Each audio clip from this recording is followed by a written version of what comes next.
In a moment, I'm going to be joined by journalist and author Otto English, as well as Byline Times editor Hardeep Matharu, to talk about Shamima Begum, the 23-year-old from Bethnal Green who in 2015 left the UK to join ISIS at the age of 15. In 2019, Home Secretary Sajid Javid stripped Begum of her British citizenship. Following an appeal the next year, the decision was upheld, citing her eligibility for Bangladeshi citizenship as justification for a move that would otherwise have left her stateless. In 2021, the Supreme Court ruled she could not return to the UK to fight her case in person. At another hearing last November, her lawyers made the case that she'd been groomed and trafficked, and that the removal of her citizenship was therefore unlawful, because as a 15-year-old she could not have given valid consent. This week, the court returned its decision. They said that her British citizenship should not be reinstated and that its removal was lawful, noting that the interests of national security supersede the Commission's, quote, credible suspicion that she'd been trafficked to Syria for the purposes of sexual exploitation. Now, once again, fierce disagreement over the case has ignited social media. One argument says that not allowing her to return is the right decision, pointing mostly to suspicions over her authenticity and her motives, as well as the fact that she joined ISIS in the first place. But others have criticised the ruling, calling for Begum to be returned and face justice at home. So is she Britain's problem? Are we overlooking the important role of grooming in radicalisation? And are we shirking our own responsibility to both justice and to a victim by allowing her to remain in a detention camp in northern Syria without trial? Joining me now to discuss exactly that are Otto English and Hardeep Matharu. So Otto, what do you make of this ruling and the ensuing chaos on social media? Okay, so I've noticed one difference this time around, because this conversation has come around 4 or 5 times over the last 3 or 4 or 5 years. And the big difference this time is that there seems to be a lot more sympathy. That's what I've noticed. And I can tell you why. My phone hasn't rung. I was clearly on some list of local radio news stations for a sympathetic voice for Shamima Begum, and that goes back at least 3 years. And whenever Shamima Begum came up in the news, people would ring me and say, can you come on, BBC 3 Counties or whatever to discuss it? Pretty much because not many people were sticking up for her. And I think one of the first articles I ever wrote for Byline Times was a kind of, this isn't very fair kind of article. And we were almost like a lone voice out there. I see a lot more sympathy. For example, I was listening to Ian Dale on LBC last night, and he was basically wavering. I mean, I listen to Ian Dale quite often when I'm cooking, and he was very much wavering in favour of bringing her home and holding her to an account. Well, I've never heard the likes of Ian Dale say that ever. So I think on what the centre-right and the sort of sensible people in the UK are tilting in favour of, she was a 15-year-old girl, she was groomed. The Canadian intelligence people seem to have been well, they weren't involved, but one of their assets was involved in grooming her. Something's gone wrong. We've let her down. And you can't just go around dumping people because you decide that they're not fit to live in the country. By contrast, of course, you've still got that very nasty, very right-wing, just without any sort of, balance group of people who just want to go after her. And to me, quite clearly, it's not even an undertone. There's a very nasty, racist, xenophobic element to that. It's my opinion. And where do you think that comes from? When you do see on the right this kind of, nope, she's a terrorist, she didn't regret it, that's it, if you're going to go and join ISIS, you lose your citizenship. Why do you think that kind of subset of people are hanging on to that so strongly?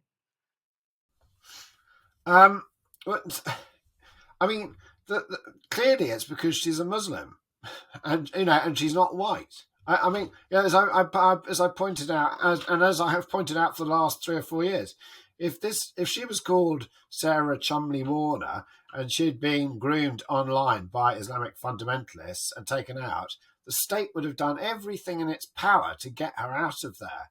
You know, it's because she's from a working class immigrant background, because she's of South Asian her parents are of South Asian extraction. The rules are different. I've been writing a book recently. I've been writing about this chap called Archibald Ramsay. He was a Unionist MP during the Second World War. He was a Tory, basically, but he was a Scottish Unionist. He basically spied for the Nazis during the war. He was an appeaser who basically spied for the Nazis. He got sent to prison in Brixton Prison, but he continued to vote in the House of Commons. And after the war, nothing happened to him. Now, nothing happened to him because he was an old Etonian Tory MP. There was a chap a few weeks ago at the, I think he was at the British Embassy in Berlin, who was a security, head of security, who it turned out had been passing secrets on to the Russians. No one's going to strip that guy of his nationality.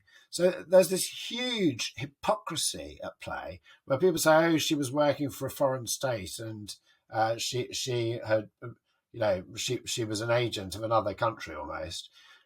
We don't know any of that because she hasn't been properly debriefed. She hasn't been brought back to the country. If she has committed crimes, she needs to be held to account. But the message this sends out to millions of people descended from immigrants is that your nationality is always, up for renewal. Nobody like me is ever going to have their nationality stripped of them or be left homeless. This is clearly a deeply racist measure by the British state, and it's clearly to keep the right wing and the right wing tabloids happy. And it's laughable that anybody should really argue that it's anything but that, because it so obviously is. And Hardeep, how much of that kind of singling out of people from that background and the consternation that people experience of those backgrounds in Britain, how much do you think that contributed to why she did what she did in the first place and to the grooming and radicalisation process? It's interesting because Shamima Begum's story continues to fascinate and enrage. There continues to be a shock factor that politicians and the media feed off of. But this question about why did she actually do it? Why, as a 15-year-old, did she leave her home in East London, travel to Syria to join a terrorist group? Where did that come from? And to me, what is completely lost in all of the many media stories about her, the sensationalist headlines, the sound bites, the very easy conclusions that people want to jump to, is that deeper exploration of what does it say about Britain itself and our society that somebody born in this country was willing to leave it to join a terrorist group which wants to do this country harm. So Shamima Begum's story is a very British story. It's not one, the understanding of which and the exploration of which sits outside of Britain. It's just as much to do with the country she was born in as the horrific terrorist group that she went to.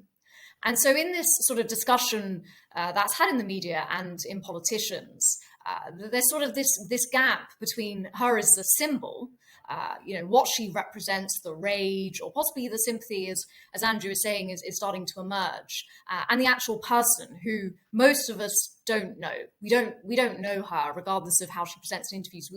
We can't have any idea of who she is and what that means.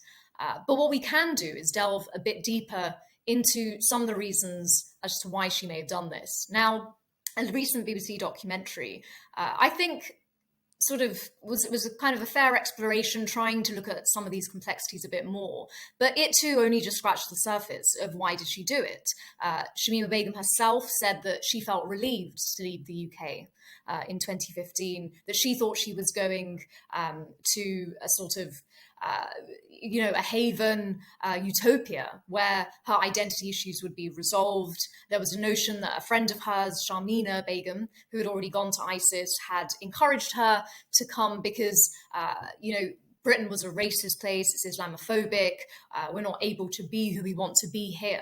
So there are many, many questions around why we're not exploring what is the racism in Britain, the Islamophobia in Britain, the structural inequalities of class, of poverty, of opportunity, and the intersection between all of these things. What is it about that taken together which can tell us a lot more about why she was radicalized than just focusing on ideology? And I know, because I'm from an immigrant background, there is a very real inner conflict that goes on in people whose parents are immigrants, whose parents and wider family come from one culture and have grown up in different countries, in different eras, and have a certain way of looking at the world. They then have children who grow up in very different cultures around people who have another way of looking at the world.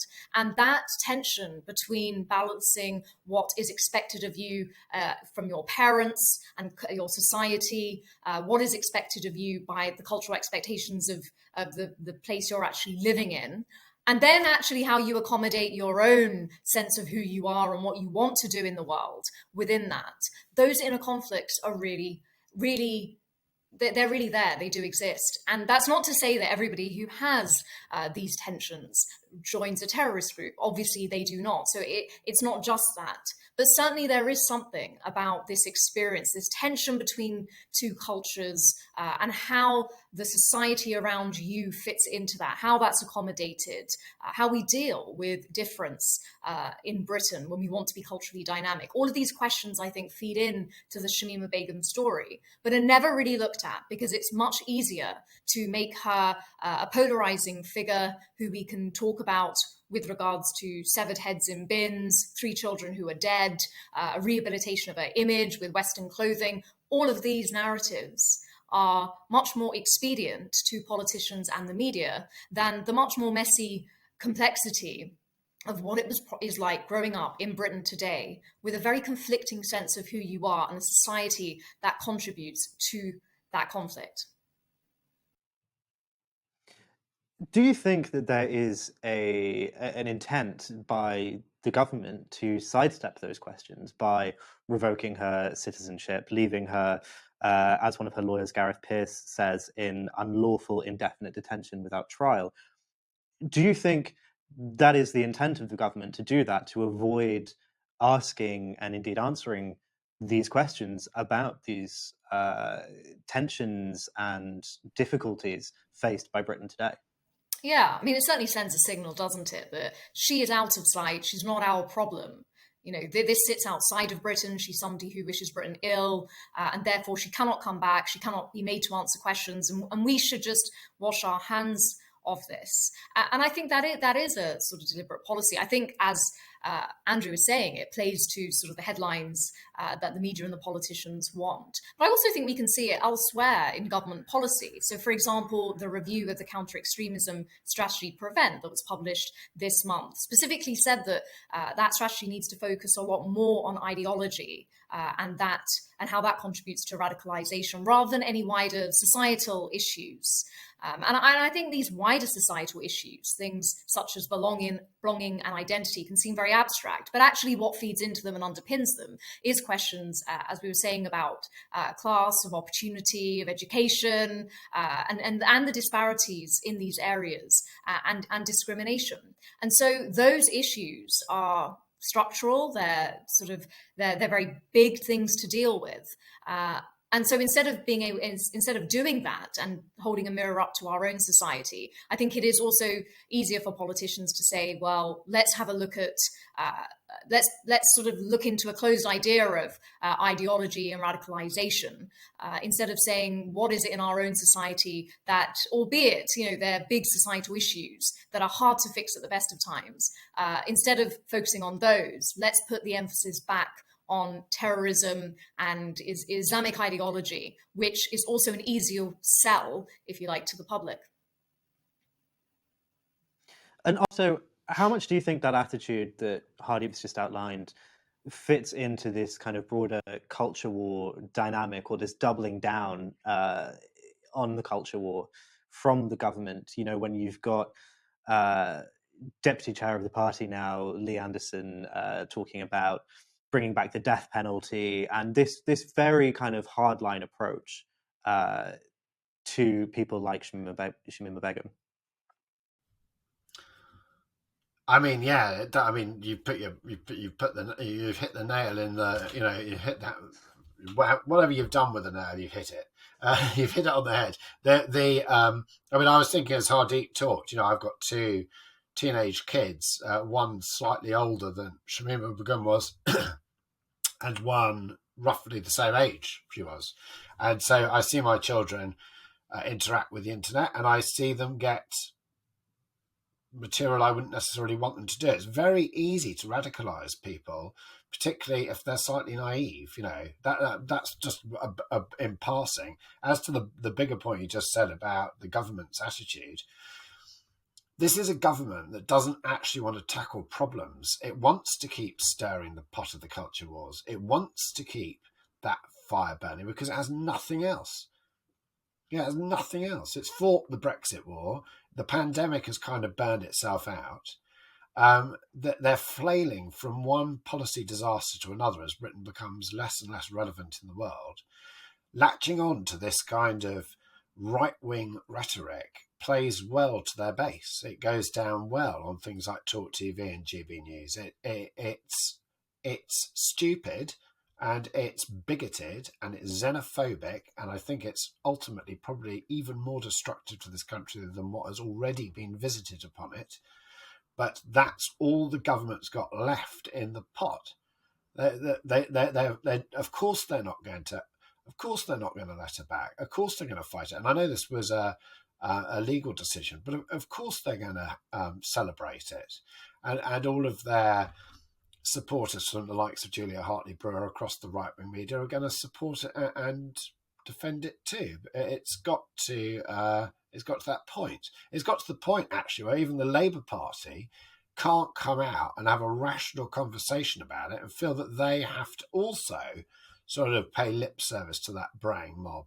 So nobody in government, or it's become a sort of consensus among people that we let these people, we let people like Shamima Begum, we let Shamima Begum rot in limbo. It's ridiculous.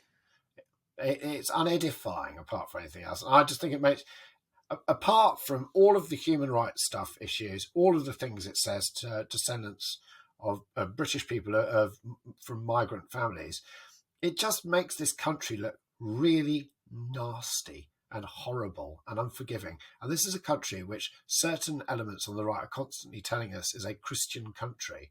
What about read the flipping Bible and learn the story of the prodigal son. A good country forgives and looks after its own, whatever they've done wrong.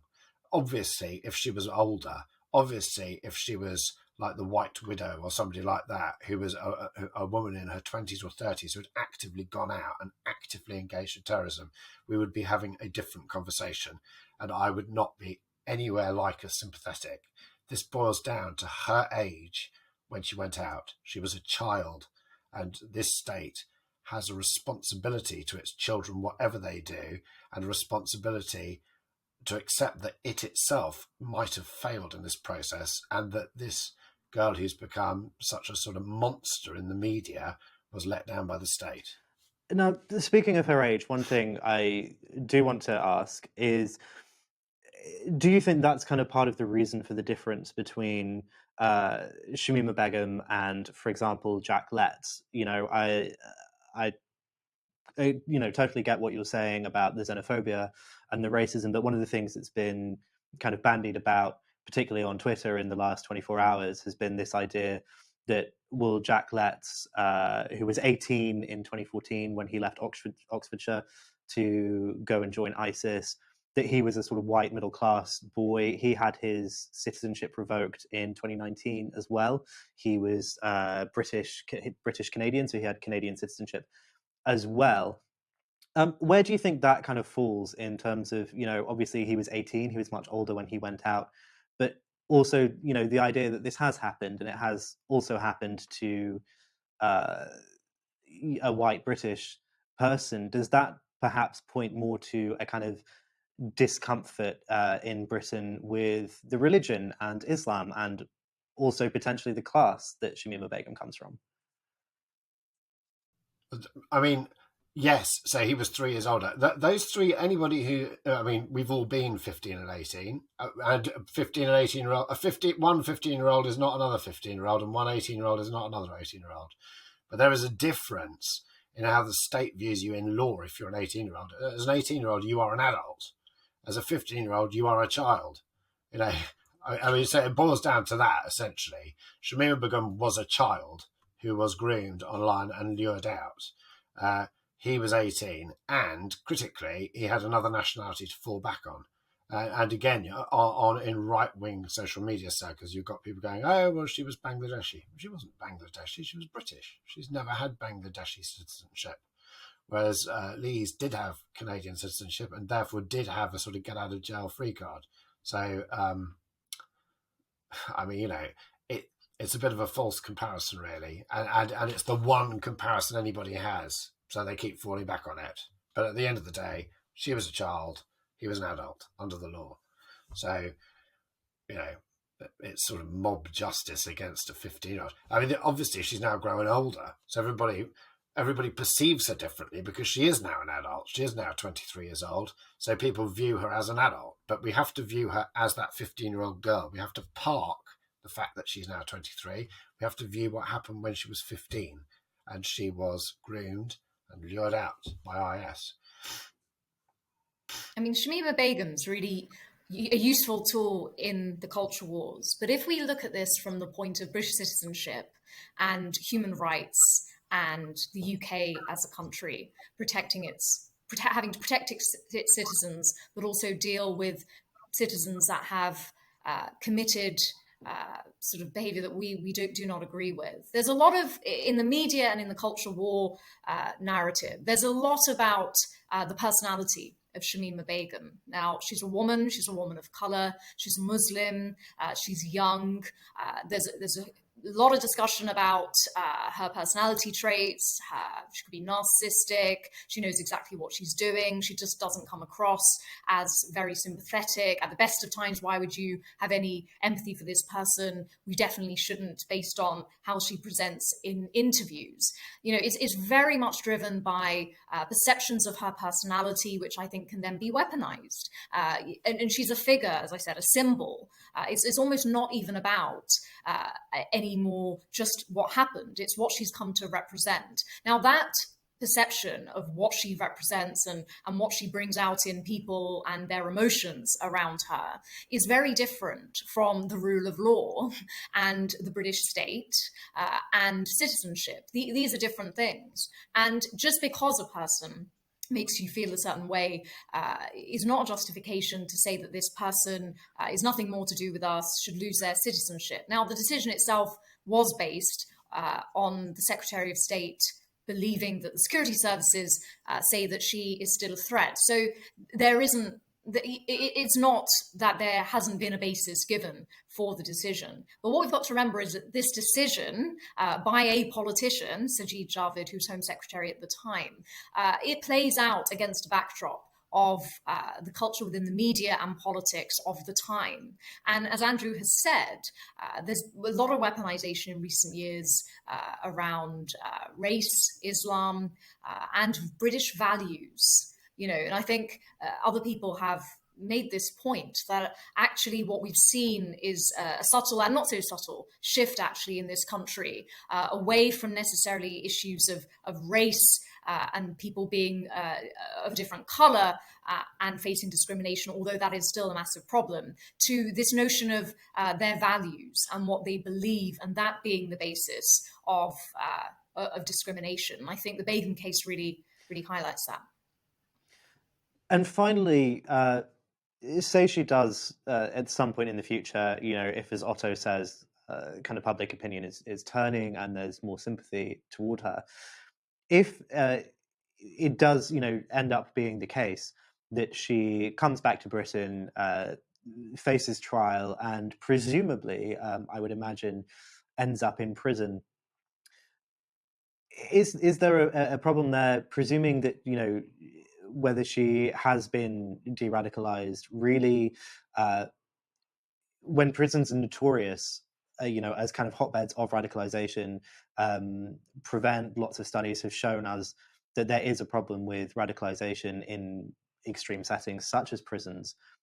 Does that in itself represent a problem, or is it just a case of, no, it is simple, it is the law, she should be here, she should face trial, and we will deal with everything else after? Well, it's really interesting because it again points towards Britain's own failings. So if it is the case that we have a counter-extremism strategy which is in too many cases ineffective, i.e., it's not actually doing the job of de-radicalization and stopping enough people from turning to terrorism, and prisons, as you say, are too much of a hotbed of these sort of ideologies. If the UK is allowing that to be the case, then in a way this argument becomes about, well, she can't come back because we don't have sufficient counter-extremism strategies in place, which would mean we could take a citizen like her who has gone off to join a terrorist group and then reintegrate her into our society. But regardless of that, I think it's the principle of the rule of law, of rights, of citizenship, this extent to which some people are gleeful that she is no longer our problem, that the British state has washed its hands. The motive that comes to mind seems to be one of punishment.